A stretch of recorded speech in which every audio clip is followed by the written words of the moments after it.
ఇంత లైబ్రరీ చూశాను.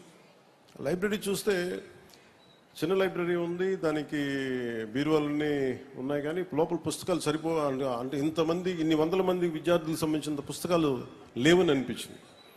అలాగే కంప్యూటర్స్ చూస్తే ఎలా నేర్చుకున్నారంటే ఒక 10 కంప్యూటర్స్ ఉన్నాయి. వాటికంటే నేను నా వైపు నుంచి నేను మీకు ఒక ఫుల్ లైబ్రరీ మీకు డొనేట్ చేస్తాను.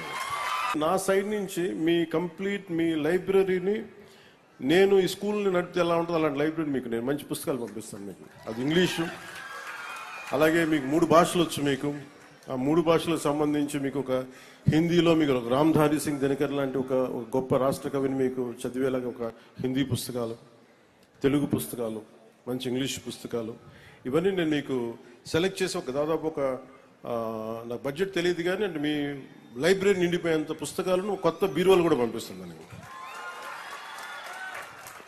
అలాగే కంప్యూటర్స్ ఇందాక శుక్లా గారు చెప్తా ఉంటున్నారు, madam Kritika Shuklaji, just 10 computers ఉన్నాయంటే నేను నా సైడ్ నుంచి మీకు ఒక 25 కంప్యూటర్స్ నేను మన స్కూల్కి పంపిస్తాను.